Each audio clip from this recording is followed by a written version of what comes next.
Welcome, everyone, to the third episode of Season 3 of the Northern Spin podcast. I'm Michael Taylor. By day, I'm the editor of Business Desk in the Northwest, amongst many other things, and was painfully described recently as a veteran journalist. Here's my slightly more youthful co-presenter, Chris Maguire. Well, thanks very much, old boy. Yes, I'm the executive editor of Business Cloud, and I hope you enjoyed Friday's Good News blog on LinkedIn, which was dedicated to you because I know you hate my happy, clappy news roundups. Now, I'd like to start with some good news of our own. I don't hate it. I just find it really irritating. Okay, well, it's close. It could be described as hate, or it could be described... It's definitely not. I don't hate anything. I got satisfaction at knowing that you were mildly, miffed by it. Annoyed. Which is why I might dedicate every future LinkedIn post to you. Now, I keep track of Apple's podcast charts on a daily basis. And on Thursday, our podcast, Northern Spin, was, wait for this, number 8 in Belgium. Fantastic. Number 10 in Bahrain. Thank you, Ursula van der Leyden, who's watching it. Absolutely. Watching it or listening to it ahead of her talks with Rishi Sunak. Well, we are the reason why this Northern Ireland deal is so close to being signed, and we are number 24 in the UK. We are bringing a new meaning to the phrase Belgian waffle. Hey. Well, that's I great. actually laughing about that. Yes, that's great news, unlike your dad jokes, but never thought we'd be big in Belgium. But what are we going to be talking about today? What are we getting stuck into? Well, we've got loads, actually. We've got loads. And there's all this stuff about the Northern Ireland deal. We're recording this on Monday, so we're expecting announcements today, So we're not going to do too much on that, but we are going to discuss it. So we're going to start looking at national politics. Keir Starmer, your hero, was in Manchester on Thursday to deliver his 5 national missions, whatever they are. And we're going to talk about his loathing, his words, not mine, of Boris Johnson. Then we're going to talk about Rishi Sunak's week. Are we going to get this post-Brexit deal over trading in Northern Ireland? Are we going to see what happens to the Northern Ireland Protocol? Will there be another Tory rebellion? And will his nemesis, Boris Johnson, return? Yeah, well, we'll look at that in our On Manoeuvres section later on. There's lots of local political news as well, which we're going to look at.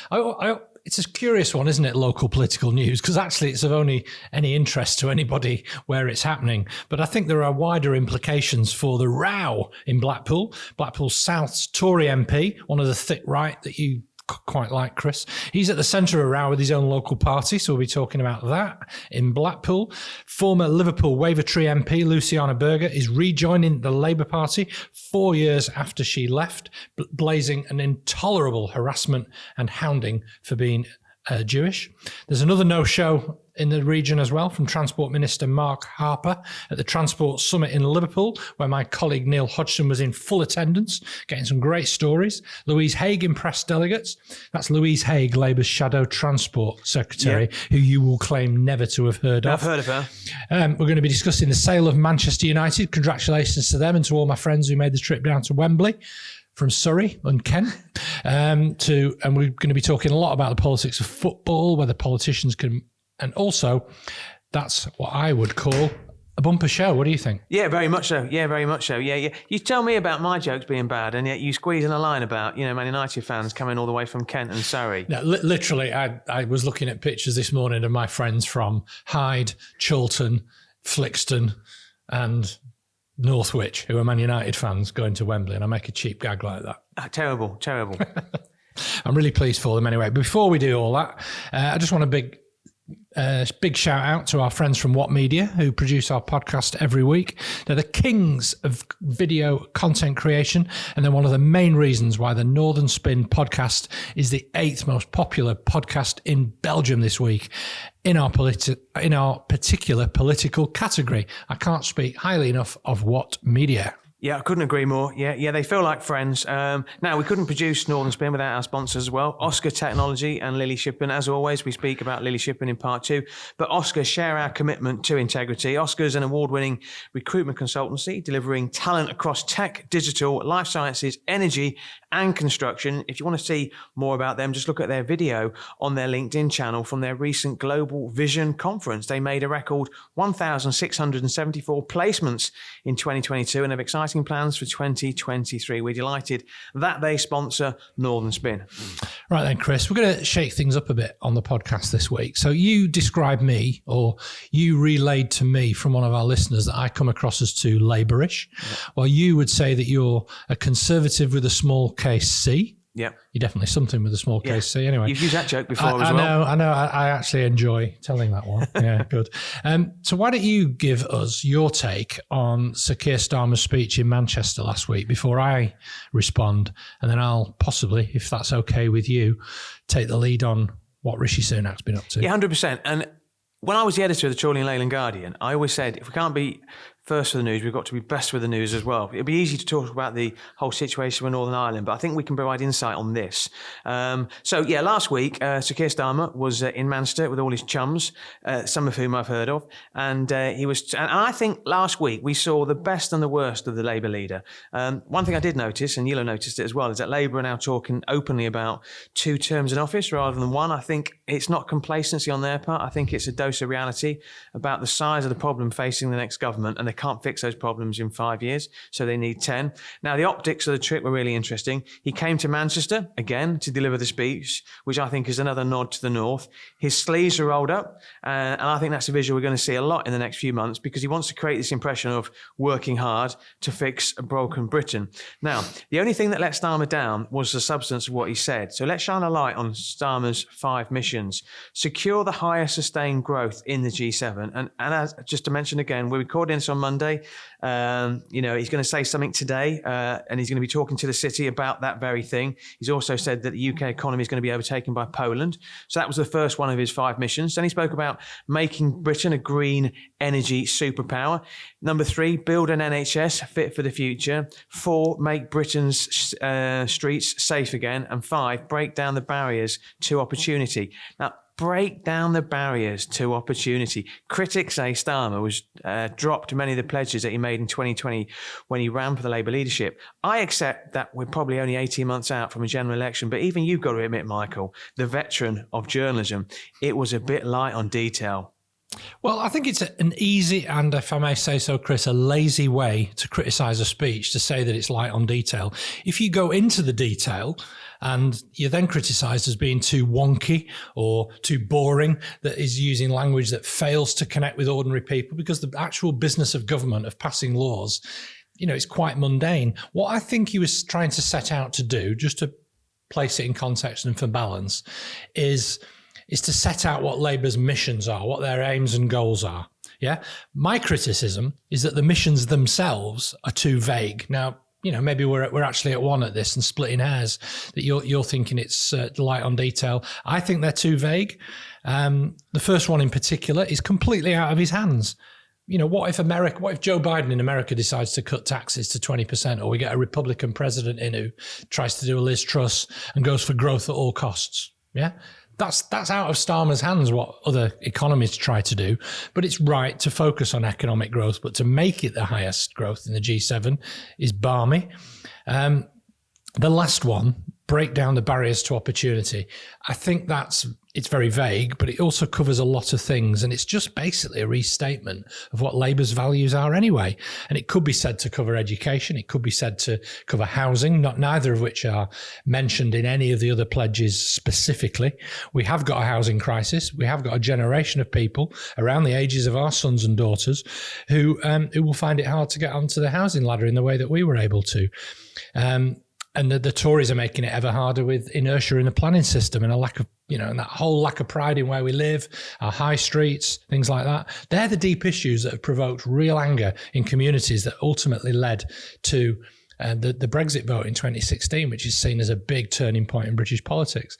But nowhere does it mention tackling poverty or the rewiring of the Constitution, which supposedly Gordon Brown's report was meant to usher in a new era of how Labour delivers power. Now, when you read the speech and you read the pledges and the document that's on the Labour Party's website, it makes it clear that this is a roadmap, that this is a hint of a strategic direction. But that in itself starts to sound really managerial.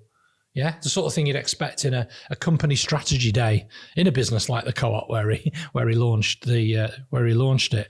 So I know you don't really care about piddling things like policy details, and you prefer to focus on shallow things like the jokes and his dress sense and all that sort of thing. So inevitably, you don't really want to mention Starmer's interview with comedian Matt Ford on his podcast, The Political Party, which attracted a lot of coverage. So go on, tell us all about that. Well, in terms of In terms of Starmer's visit to Manchester and what he said, it was woolly. It was woolly. There's no detail in it. But I think, Michael, and if you don't mind me saying, you do miss a point. I might not obsess about policy detail like you and other Labourists, but most of the general public don't either. So that's why what I say, I'm a man of the people, Michael, even if you can't accept it. I listen to a lot of podcasts, and the one with Matt Ford is really interesting, actually, the political podcast. He's a comedian. Let me set some sort of background to this. Massive Notts Forest fan, actually. Nottingham Forest. They hate the word Notts. Yes. So he does his podcast, and it's like very matey. It's over a drink, over a beer, possibly in Starmer's case over a curry as well. And I think Starmer's appearance on that show was really telling. It's his third appearance on the show. I didn't know if he would do one this close to an election. And one of the criticisms about Starmer is that he's a bit wooden, or very wooden. I think his interview with Matt Ford is an attempt to be seen as being more human, but it was the tone of what he said that really interested me. Now, a lot of politicians, they're woolly in the sense that they tend to be fairly evasive and economical with what they say. Starmer's guards were completely down, and he was just completely honest. If he wasn't, he's a good actor. He said he loathed Boris Johnson. This is what Starmer said. I'll quote him. "Is there anybody who's had any relationship with Johnson, in any sense of the word, who hasn't ended up in the gutter?" Some people have criticised his honesty. I thought it was refreshing. And, some people will say that he's playing to his audience, but I just thought that actually Starmer came across as a real person. Do you think I'm being fair? No, I completely agree with you. He came across really well. My question back would be, how many people listen to Matt Ford's podcast? I know we do, and I love him. I've been to see him. I even went to see him at the Chorley Little Theatre where he was performing a few years ago. I love Matt Ford's style, but it's very much aimed at politicos or people who are more engaged in politics. But he's right. He came across well. Sometimes people pick up on that, like the national media did. They picked up on Matt's interview with Angela Rayner as well, actually, when she talked about crossing her legs and distracting Boris Johnson and all that stuff. So it does get cut through. People do listen to it.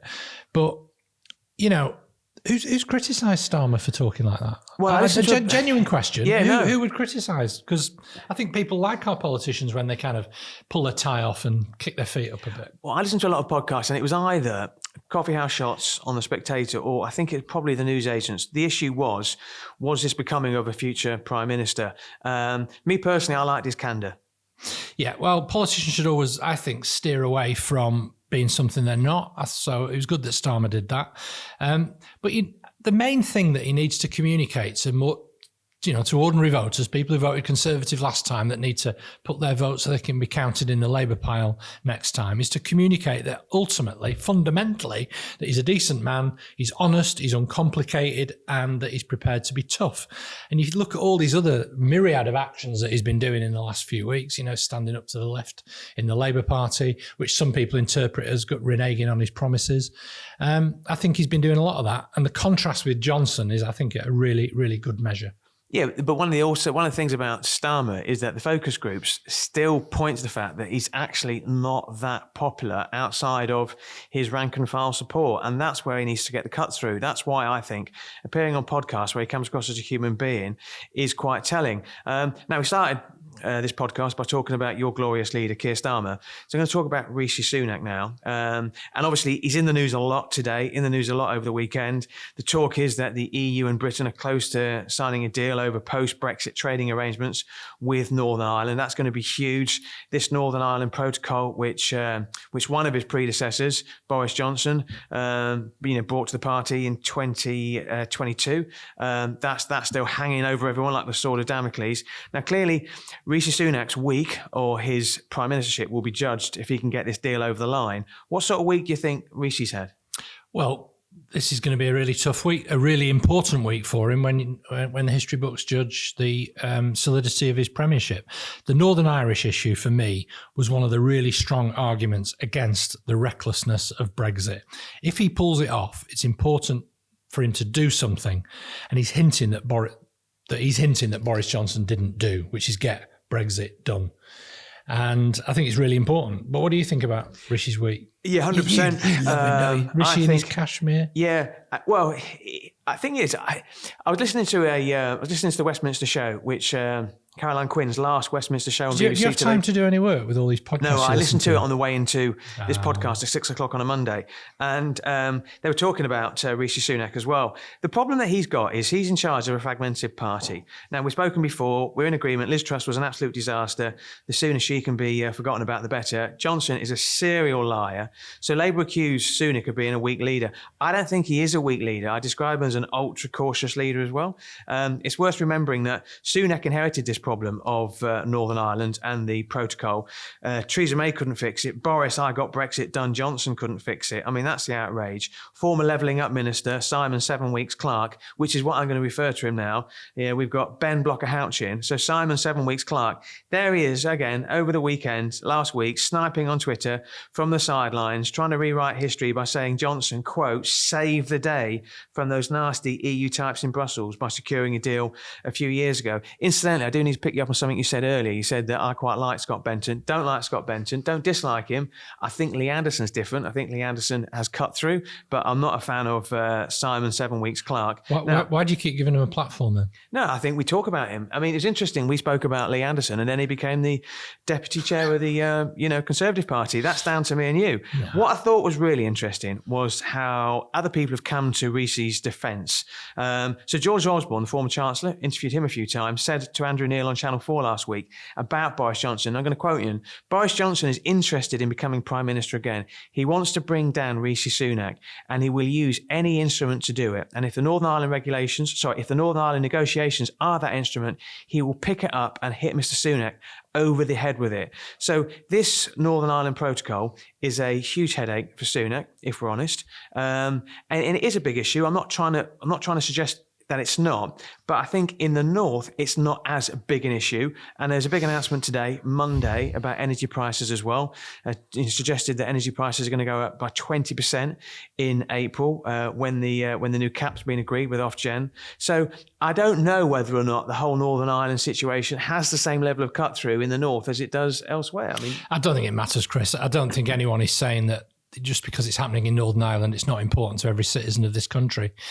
Peace in Northern Ireland should concern us all, as should, frankly, being honest about Brexit. I didn't see chaos in Northern Ireland, turnips for tea and labour shortages on the side of a bus in the referendum campaign in 2016. Brexit has been an unmitigated disaster. And the sooner they admit it, the sooner Labour pick that up as an issue to get to grips with. And everybody who supported Brexit should apologise for the mess that they created, the better. Now that's my gut talking. Realistically, politically, none of that's really going to happen.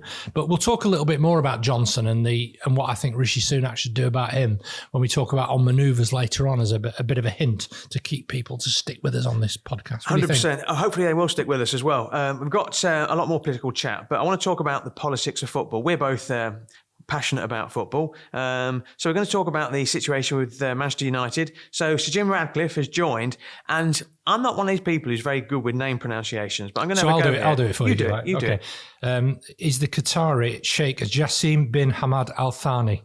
Absolutely. So him and Sir Jim Ratcliffe have both put their showed their interest. They want to buy Manchester United, the new EFL Cup holders. Congratulations to Manchester United. It's very timely because last week the government published its white paper on football governance and announced plans for a new independent football regulator to test the fitness of new owners. I think that's hugely important. Now, I was looking through that much trusted resource, Wikipedia.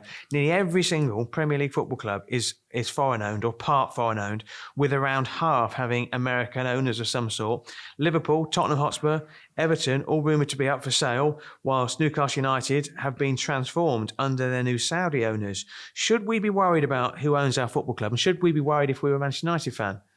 I think Manchester United fans have got their own particularly concerns. Even when United were on in the last few minutes of the game about to lift the Carabao Cup, EFL Cup, whatever you want to call it, the fans, the big chant ringing around the stadium was Glazers, get out of our club, or some derivative of that. I think they're quite concerned that the Glazers might want to stick around, that they've set the price too high. And they just want rid of them. You only have to listen to any interview Gary Neville does to make that clear. But yeah, I think fans should be concerned, and not just about the big elite Premier League clubs where all the big international money's going. You look at the effect that football finance travails have had on the likes of Bury, Macclesfield and Oldham in recent years. The business desk where I work, we ran a story this week about Morecambe Football Club, one of my local teams from the part of Lancashire I'm from, being eyed up by a 20-year-old tycoon. I mean, how's that work? And the EFL talking really tough about the fit and proper persons test and scrutinising it. But then they also criticised unhelpful speculation, which my interpretation was they were criticising the Morecambe Supporters Trust for issuing a statement to say that they hadn't seen any evidence that this guy had got any money.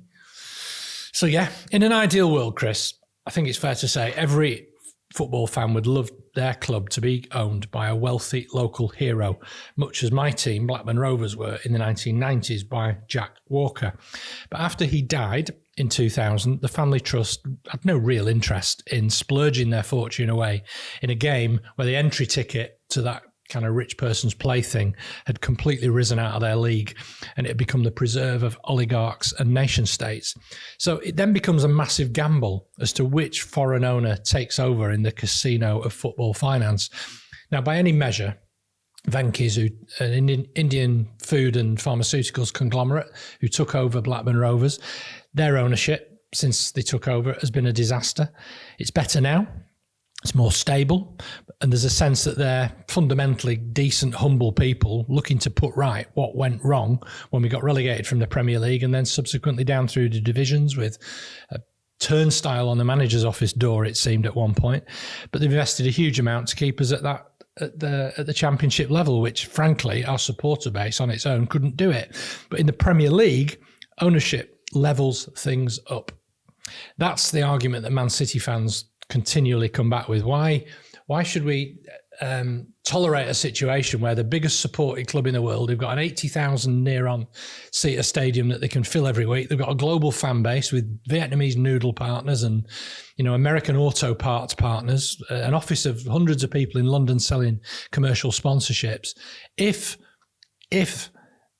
football was decided on who's got the most money every season, then it would be Man United if the rules were strictly applied. City are looking to break that mould, and I think fans of Chelsea, City, Newcastle all think that they can break through that ceiling in time and become global brands in their own right. What do you think? Yeah, I think that's a fair point. I think the dynamics between, you mentioned City and United are going to be fascinating to see how that plays out. I'll tell you a story, if I may, where I can provide a bit of insight, which is the key word that we try and do on this podcast. I hope it's a bit better than you once met Jonathan Aitken.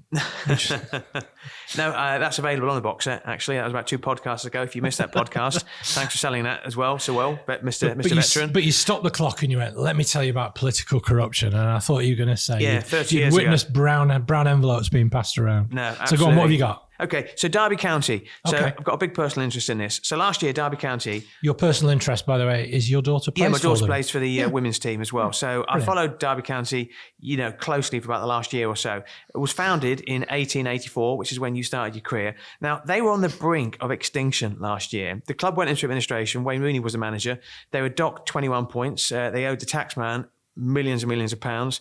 Mal Morris became the devil incarnate in the eyes of a lot of Derby fans. And the favourite person who came forward when they did this fit and proper person, the person who came to the surface was an American called Chris Kirchner. Now, I'd never heard of him. He was on Twitter. He got loads more Twitter followers. He loved doing Q&As, loved playing golf, loved taking pictures of himself playing in Pro-Am tournaments all around the world, loved pictures of himself being on his private jet. The problem was, and this was the problem, he didn't have any money. Or he didn't have enough money. He gave the Derby County football fans, who are among the most loyalist fans that I've ever seen, he gave them false hope. And that's unforgivable. Now, I checked over the weekend. He's now been charged with wire fraud in the US, faces up to 20 years in jail if convicted. Clearly, he's not been convicted of anything yet at all. If you compare Kirchner, who was like in his mid-30s and a wannabe, to local businessman David Close, who rescued Derby County. He's worked in the construction sector. He rescued County from extinction when he bought the club. David Close doesn't do a lot of publicity. And here's the thing. If you go to a Derby County women's home game where the average crowds are among 350 to 400, among the best in their division, the odds are David Close will be behind one of the goals. He just stands on his own. And I was chatting to him recently and I said to him, David, don't mind me saying this, but they'll be unveiling a statue of you at Pride Park. And he said, why? We haven't won anything yet. And that's what he's like the Jack Walker was for you to Derby. He is just a guy who's got the interests of Derby County at heart. The problem is, for every one of him, there are 5 Chris Kirchners, and that is a big worry. I also heard recently Dean Hoyle from Card Factory. He owned Huddersfield Town, and after a while, they just get weary of it. They're required to keep pumping more and more of their fortune into football, and it gets to the point where they don't want to do it anymore. They can't keep splurging the money because they're up against, to compete at that level, to keep in the Premier League, foreign oligarchs and all sorts. And it's unsustainable. I should point out, by the way, Chris, that we do have a statue to Jack Walker at Ewood Park, a local hero, because, of course, we got promoted from the Premier League when Derby County and Wolverhampton Wanderers and Sunderland all had richer owners, all spent more money that season, but we got promoted.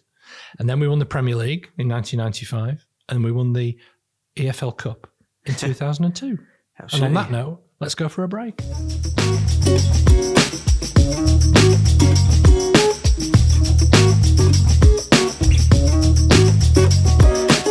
Welcome back to the Northern Spin podcast, the second part. Now, Michael, you've interviewed thousands of CEOs, probably in your career, millions. In your experience, how important is a personal assistant or an executive assistant? Yeah, no, it's really important, Chris. I've lost count, obviously, in my long, illustrious veteran career in journalism. And you know that the business leaders really value their PAs, their EAs as a sounding board, and are a huge part of their success.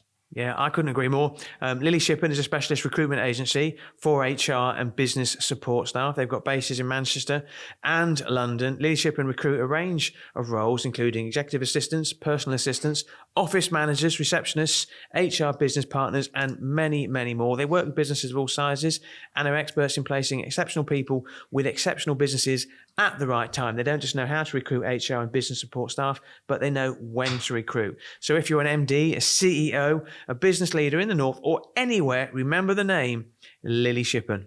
Right. In a minute, we're going to discuss who's on manoeuvres when we speak about the people who we think are on manoeuvres politically up to the dark arts. But before that, we're going to do a whistle-stop tour of some of the other political stories that have caught our eye. And what, as Chris, has Conservative MP for Blackpool South, Scott Benton, been up to? And is there anything to see here? Yes, there is absolutely something to see here as well. So now, I'm not suggesting for a second that the Tories Deputy Chairman, Lee Anderson, who we've spoken about a lot on the Northern Spin podcast, has a love child. He clearly hasn't. But if he did, he'd be called Scott 30p Benton, because Benton is a cut off the old block. He has an opinion about everything on Twitter, more often than not, nothing to do with Blackpool South. He wants to be seen as the slayer of woke, like his great hero, Governor Ron DeSantis, and possibly the future president of the US. Incidentally, Ron DeSantis has got 4 million followers on Twitter and follows just one person, his wife, Casey DeSantis. That's the sort of insight that we like to provide on his podcast. Benton's had a spectacular falling out, and I mean spectacular falling out, with the leader, or the former leader of the Conservative group on Blackpool Council, a guy called Tony Williams. He would be in a category like yourself of being a veteran. Tony Williams has since resigned. Now get your popcorn out, because I do need to provide an update. Benton has accused Williams of trying to blackmail him, something Williams denies. Apparently, over what? What's he tried to blackmail him over? Well, maybe it's his particularly white, his white teeth, but no. Apparently Williams wrote to Benton warning him of a vote of no confidence in the Blackpool South MP by Conservative councillors who are unhappy at the selection of some candidates for May's local election. This is when it comes down to he said, you said. Benton claimed Williams attempted to blackmail him by offering not to publicise and publish the vote of no confidence if the ditched councillors were reselected, something Williams denies. Over the weekend, Sarah Smith of Labour, who's standing against Benton, did actually publish on Twitter that vote of no confidence confidence, where a number of Blackpool Conservative councillors signed that vote of no confidence. Now, I've done a bit of digging, and the way I understand it, it boils down to this. This is basically a difference of opinion and a mega clash of personalities. Williams thinks the Tories' best chance in the election, in the local elections in May, and probably in the general election as well, is with more centrist candidates, while Benton, outspoken Benton, wants to be more outspoken and wants more outspoken candidates who aren't afraid to put their head above the parapet and make some noise. If Scott Benton, Scott, if you're listening, if you want to come on the Northern Spin, we'd love to hear your views. But at best, this episode is pretty unedifying. What do you think? Well, I used to go to Charlie Caroli's circus in Blackpool when I was a kid, and it looks like it's made a bit of a comeback. It's very entertaining for those of us without a stake in the game, but you do start to wonder, what about collecting the bins? What about making decisions on highways? What about putting bids in for levelling up money? What are the councillors doing? I know they're an opposition group on Blackpool Council, but there's certainly a real clash of cultures here. Ultimately, that's politics, isn't it? It's a clash of personalities, and it's a storm in a polystyrene teacup at one of Blackpool's seafront cafes. But I think it very seriously does highlight the very, very important changes in the Conservative Party and the rise of the thick right.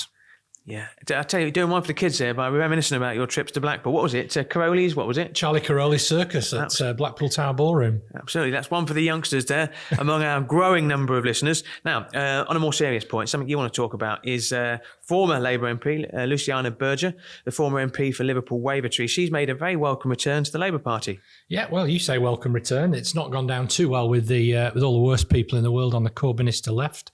So 4 years ago last week, the Independent Group for Change was formed. It was a group of mainly Labour MPs led by Luciana and Chuka Umunna. Remember him? Yeah. And my friend Anne Coffey, the Labour MP for Stockport. They said enough was enough of Jeremy Corbyn's leadership and weren't prepared to stand on that banner anymore. And they walked out of the Labour Party. A few decent Tories walked as well, including Anna Soubry and Heidi Allen. Remember them? Yep. Yeah. Luciana had a particularly tough time in the Labour Party. Her local party in Liverpool Wavertree in particular really turned on her. She had death threats from Nazis and she had to have police protection at Labour Party conference. Jeremy Corbyn remains to this day completely unrepentant about how she was treated in the Labour Party. Now, Chris, I supported the Independent Group for Change. I was surprised more Labour MPs didn't walk.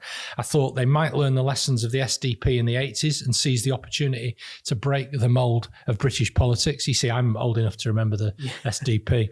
But where the project really died was the decision to stand candidates in the European Parliament elections of 2019, of which I was one. I was on the Northwest list, number 4, which when I told Matt Ford about that when I interviewed him, he said, "Oh, hard luck."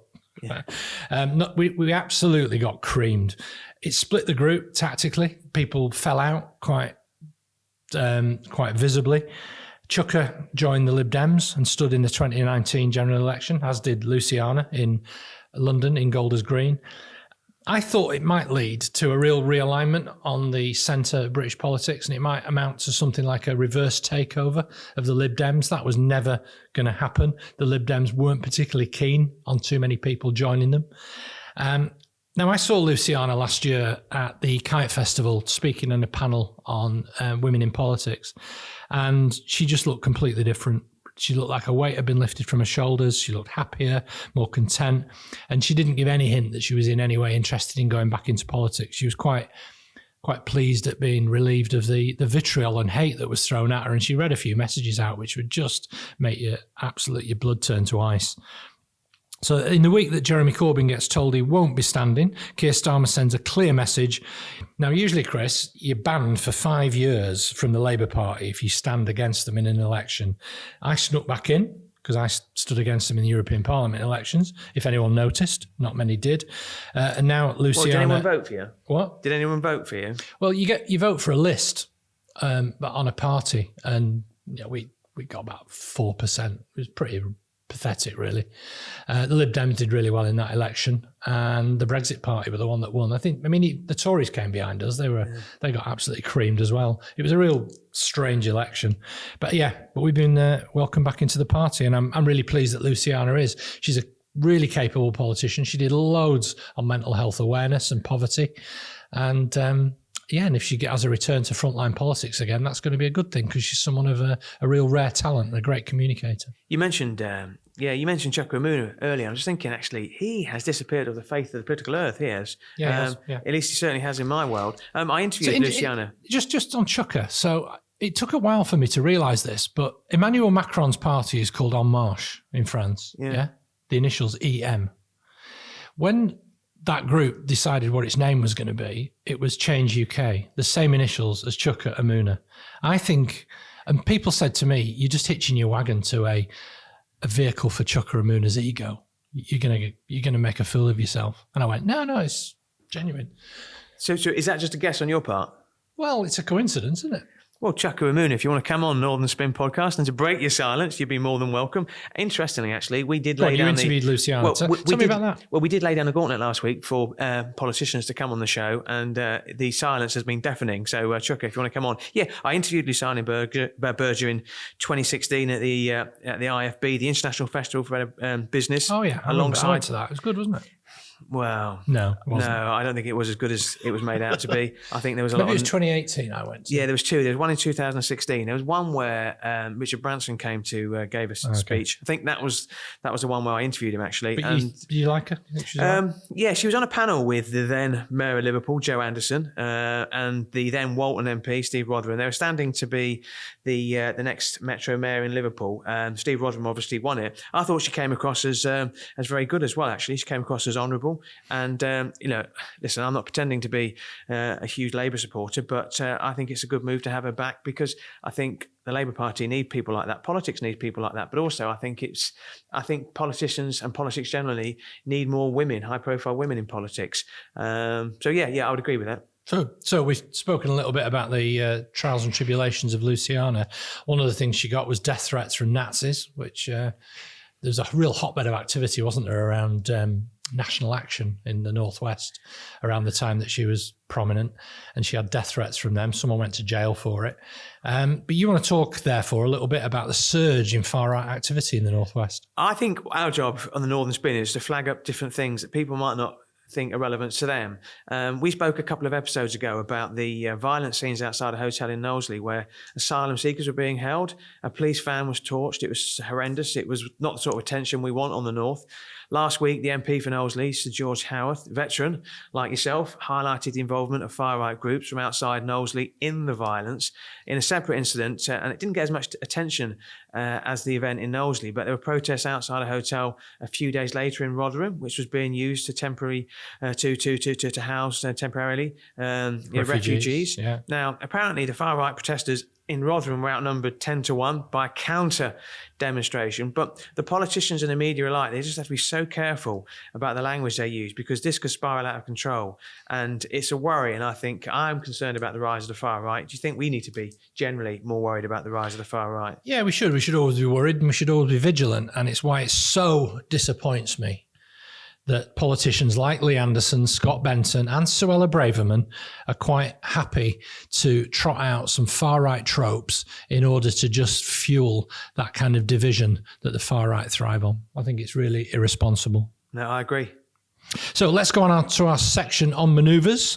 Who does your simplistic misunderstanding of the term on manoeuvres lead you to this week, Chris? Well, I'm going to throw a name in the mix. You might have heard of him. I think, and I'm also going to throw in a conspiracy theory as well because it doesn't end at the name. So many of the Conservative problems can be traced back to one man. Lee Anderson again? No. And that one man is, like drum roll, please, Boris Johnson. Alexander Boris de Peffel Johnson, to give him his full name. Yeah. I agree with you. He's a complete menace. Absolutely. And I'm glad you've looked further than just, Lee Anderson is a symptom of Boris Johnson. So you're more obsessed with Lee Anderson than I am. The Northern Ireland impasse, right? Yeah. Really complicated. I'm not going to go into it in too much detail. I have a grasp and an understanding of it. The BBC have done a really helpful reality checker of how Johnson has said one thing and done another. Yeah. I mean, that's as good as accusing him of being disingenuous with the truth. What is relevant is that in June 2022, Johnson introduced the Northern Ireland Protocol Bill, which he said would give the UK the power to ignore large parts of what had been agreed. You said yourself, himself about this was Brexit. Johnson, I got Brexit done. He didn't get it done. Friends of Boris Johnson, which in itself is an interesting phrase because I don't think Boris Johnson's got any friends. They've warned Sunak about ignoring the Northern Ireland Protocol Bill. Now, he is clearly on manoeuvres. He wants to be the Prime Minister again. I noticed actually that he's made a lot more visits to his Uxbridge constituency where the predictions are that he's going to lose his seat. I think Boris Johnson, and Mr. Johnson, if you want to come on the show and give us your side of the story, feel free. I think he's a horrible man and he's on manoeuvres so much I don't think he knows when he's not on manoeuvres. Yeah, the ego and the hubris of Boris Johnson, this appalling man, is a real stain on our politics. And but for now, it represents a real fundamental challenge for Rishi Sunak's leadership. Keir Starmer said on the Matt Ford interview and every opportunity he has in the House of Commons that Sunak is fundamentally a weak leader. If he wants to prove his strength, he should do what he needs to do, which is take Johnson on. Confront the problem, kick him out of the Tory party, support the investigation into Johnson's conduct when he was during the COVID pandemic, when he was having parties and having ABBA parties up in his flat. If not, he will continue to haunt Sunak's leadership until it comes to its ultimate end. He needs to call his bluff. So, Chris, you mentioned a conspiracy, which I'm not quite seeing. Tell me about. So, about that. And I know that actually Boris Johnson should be sent to Coventry or wherever the equivalent of, political nothingness is. But he won't be. And this is the reason why. On Friday night, I'm sitting there drinking my whiskey and Coke, which I do on a Friday night. And I'm looking down our Twitter feed. We are growing. Our audience is growing on Twitter. And I noticed that the Stafford Conservative Association had passed a motion to prevent the standing MP, Theo Clark, from being their candidate at the next election. Now, Theo Clark has just returned after 6 months on maternity leave. She had a baby in August last year. But there's a pattern emerging, and this is where the conspiracy is, of Tory MPs who called for Johnson to stand down as Prime Minister being deselected. Veteran Conservative Damien Green was deselected by his local association, as was Sally Ann Hart, the Conservative MP for Hastings and Rye, both of whom very publicly criticised Johnson. Now, do you believe, Michael, in coincidence? Because I don't. Yeah, I think what's happening here is there are selection processes, in particular where there have been boundary changes. The same thing happened in Penrith and the Borders. There's been changes to the boundaries up there. So it means there'll be, 2 into 1 doesn't go. And generally speaking, the candidate that gets the preference amongst the Conservative Party membership are those that supported Boris Johnson, because that's where the rump of the membership is. This is the membership, let's not forget, Chris, that elected Liz Truss with a fairly thumping mandate. They love Johnson. And they love that kind of base politics. There was a picture that Therese Coffey put out recently of her being readopted by her constituency in West Suffolk or whatever it is, or coastal Suffolk. And basically they looked about 90, every single one of them. It looked like a terrible, unreflective of British society group of people. Yeah, there's nothing wrong, incidentally, with looking 90. I mean, you as a veteran, you probably get confused looking for 90 yourself. But I think the point you make is spot on. But what it underlines, though, is the fact that even if Rishi Sunak wants to throw Boris Johnson away, which he should do, he won't, because a lot of the membership still like Boris Johnson, and they're willing to look beyond his numerous failures, and that's the problem. Well, they need to remake the Conservative Party in the way that Keir Starmer's remade the Labour Party. And they'll only do that in opposition. Exactly. So who else do we think is on manoeuvres? Well, on Saturday, me and Mrs. M went for a walk to Bolton Abbey. We do like it. It's very nice up there. If you've not been, you should go. And I was looking down Twitter, as I often do, and there's a MP, not a big name, a guy called Robbie Moore. He's the Conservative MP for Keighley and Ilkley. Now, if you know Ilkley, you'll know it's not a million miles from Bolton Abbey. It's very oldie-woldy, very nice. Now, he's pushing a private member's bill to allow Keighley and Ilkley to break away from Bradford Council, which is poles apart from Ilkley to set up its own unitary authority. So basically what he's saying is Ilkley, nothing like Bradford, which is the council responsible for like over 500,000 people, but his constituents are paying a higher council tax bill and they're not getting, in his words, a very good service. Now, I don't think Robbie Moore's going to get anywhere with his private members bill, but it seems to me that he thinks his best chance of retaining his very marginal seat in Keighley and Ilkley is by going hyper-local and away from national politics. What do you think? Yeah, I think there could be something in that, and I think we should keep an eye on it. Keep an eye who's going local. Could do that as a regular one every week, because I think we're finding a lot of Conservative MPs are doing it. James Grundy, who's the MP for Lee, towards the western end of Greater Manchester, Andy Burnham's old constituency. He's been doing something similar to get Lee out of the Wigan and therefore out of Greater Manchester. We've seen High Peaks MP Robert Largan basically run his office as if he's an independent Green MP, hoping that something turns up and by some miracle gets over the line when he's up for re-election next year. Can I ask you a musical question? Right, okay, you said we need to keep an eye on who's going local. What was that song? Going loco down in Acapulco. Yeah. Who was that? I have no idea. That should be our theme tune. I really, really don't think it should be. So on that note, let's go for a quick break.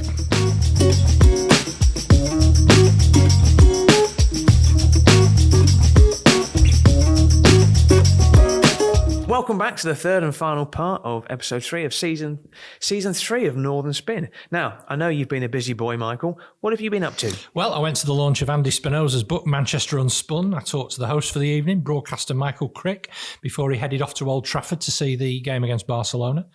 I helped him out on his new Mugshots podcast series, which he was pretty pleased about, where he ran a profile on Angela Rayner, including interviews from former Stockport Labour Group leader Andy Verdai and my friend and former guest on this podcast, Elise Wilson. Andy's book, Chris, is absolutely brilliant. It's such a rich and well-considered story about a city that's changed so much, and he's really thrown his heart and soul into it. And about what happened. He's welded together pop music, property development and politics in a really, really intriguing, well put together mix. So anyway, you're going to read it? No, absolutely. I think the thing is with that book, it's a serious piece of work. I mean, Andy Spinoza, he's not from the north originally, but he's lived up here for over 30 years. He's passionate about Manchester. And it's like Tony Walsh's poem, some are born here, some are drawn here. Yeah, no, I agree. And no, I will look at that book. And Andy Spinoza is somebody I've got a lot of time for. You mentioned Michael Crick's new podcast, Mugshots. I listened to the profile that he did with Angela Rayner. That was really interesting as well. Quite enlightening as well when you look at parts of her childhood. It's really tough for her. On the work front, I hosted a Dragon's Den style pitching event in Liverpool where 6 businesses pitched to a room full of angel investors. That was very good. And as you know, I'm a big fan of women's football. I watched Burnley women beat Fylde women last week, 7-0. It's interesting because Burnley don't play their games in Burnley. Burnley women, they play their home games in Leyland as well. Just want to mention the passing of 2 high-profile characters. The first was the football commentator, John Motson, who died at the age of 77, famous, of course, for his sheepskin coat. You know, I'm 50. You know, my childhood was spent listening to commentaries by John Motson. We didn't have 3 or 4 live games every day to choose from. You literally had one live game if you were lucky, and the England games as well. But I think you met him, didn't you? I have met him. I met him once at Old Trafford, at Loftus Road, home of Queen's Park Rangers in the 90s, where I sat next to him. We discussed Dennis Irwin. And what struck me then was just how engaging and fun he was. You know, he took my opinion seriously. It's no big deal, but it just seemed he could have been aloof and arrogant, which I imagine a lot of commentators are, fond of their own opinions. But he just seemed like a really warm and genuine guy. Andy Spinoza, who we've just mentioned, interviewed him for the Manchester Evening News when he was a journalist there. And he posted the cutting this week. Really good interview, and he obviously really liked him as well. A lovely piece. My father-in-law, Eamon Curran, met Motti at Turf Moor a few years ago, and they got on like a house on fire. Same sort of recollections that I had. And he was on a tour going around every ground in the country as much as he could in his retirement year, doing these pieces for Match of the Day. Motti was certainly more engaging with Eamon that day than a certain former Labour spin doctor who runs a podcast who just flirted with my wife and insulted me. Yeah, and it should, just for the record as well, you do get on with this former Labour spin doctor very well indeed. In fact, I think you follow each other on Twitter. Now... no, who do you want? Someone else died? Yeah, somebody else died as well, actually. Margaret Thatcher's press chief, Sir Bernard Ingham, died at the age of 90. His son wrote a very warming tribute on Twitter. Now, I didn't know him personally. I heard a lot on the radio and stuff, but he was a central figure in Thatcher's reign from 1979 to 1990. Born in Halifax, he had a reputation for being straight-talking. But an interesting fact about him is that he started his career as a local journalist in the Hebden Bridge Times and would get that newspaper sent to him at Downing Street, and later became a journalist at the Yorkshire Post. Yeah, I have to say, Chris, I don't like to speak ill of anybody, really, or particularly ill of the dead, but I'm afraid Bernard Ingham's epitaph will be the appalling doubling down that he did on the events of the Hillsborough disaster, where he blamed the Liverpool supporters for the deaths of 97 people on that day. And he refused to admit what any number of inquiries and hearings had done over years and just go back to his base instinct, which was blame the fans, which the Sun newspaper did, and he doubled down on it as well. So, yeah. No, I think we've got to be honest, and I looked at the cuttings before coming on the show, and yeah, you're right. 2016, he was referring again to the the Hillsborough tragedy, and he didn't apologise. We spoke about local newspapers in last week's podcast, and I know you've had some feedback as well, haven't you, Michael? Yeah, we have. So Chris Bird from Quest Media, who, full disclosure, I operate a radio show on their frequency, Music Therapy, 9:00 every Sunday night. And I write a column in the Glossop Chronicle and the Tameside Reporter newspapers. And Chris got in touch to say that he didn't like what we said in the intro to the podcast, that a lot of local newspapers are in terminal decline. Had he listened to the full podcast, he would have heard us saying that proper investment in local news provides dividends, and that newspaper that I write for is a good example of serving its community well. And given that Chris has said that he thinks hyperlocal media is thriving, I will be putting my application in for a pay rise. Well, good luck with that. Yeah. Anyway, what I did say was that groups like Johnston Press, and Reach have destroyed value and inflicted real wounds of their own making on the newspaper industry. I also had a good catch up at the Manchester Unspun book launch with Simon Donoghue, formerly of the Manchester Evening News, currently with Transport for Greater Manchester. And I just wanted to clarify something else.